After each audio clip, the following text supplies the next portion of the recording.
Media మిత్రులందరికీ నమస్కారం. ఈరోజు నారా చంద్రబాబు నాయుడు గారి ఆదేశాల మేరకు కుప్పం నియోజకవర్గంలో ఉన్నటువంటి అన్ని సామాజిక వర్గాలకి భవనాల ఏర్పాటుకు సంబంధించిన కార్యక్రమాల గురించి చంద్రబాబు నాయుడు గారు మొన్న అధికారులతో జరిగిన సమావేశంలో విజయవాడలో డిస్కస్ చేయడం జరిగింది. అలాగే నేను మొన్న కలిసినప్పుడు కూడా అన్నిటికి సంబంధించిన అంశాలు కూడా పరిశీలించి వాటిని వేగవంతంగా పూర్తి చేసే దిశగా చర్యలు తీసుకోవాలని ఆదేశించడం జరిగింది. దాంట్లో భాగంగా ఈరోజు ఇక్కడికి గాండ్ల సామాజిక వర్గానికి కేటాయించినటువంటి స్థలాన్ని పరిశీలించడానికి గాండ్ల సామాజిక వర్గ పెద్దలందరితో కలిసి ఇక్కడికి రావడం జరిగింది.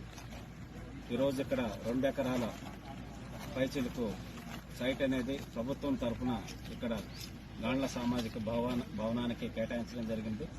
దీంట్లో సంబంధించినటువంటి అన్ని బౌల్డర్స్ కానీ ఇవన్నీ కూడా క్లియర్ చేసేసి అలాగే లెవెలింగ్ చేసి త్వరలోనే దీనికి సంబంధించిన శంకుస్థాపన కార్యక్రమానికి కూడా చర్యలు చేపట్టే విధంగా కూడా చంద్రబాబు నాయుడు గారి దృష్టికి తీసుకెళ్లి చేస్తామని చెప్పి తెలియజేసుకుంటూ దానికి సంబంధించిన కార్యక్రమాన్ని బాధ్యత ఇక్కడ ఉన్నటువంటి పెద్దలందరూ తీసుకొని ముందుకు తీసుకెళ్లి వేగవంతంగా ఈ పనిని పూర్తి చేసేదానికి అందరూ సహకరించాలని చెప్పి మనస్ఫూర్తిగా అందరూ కూడా విజ్ఞప్తి చేస్తూ సెలవు తీసుకుంటాం.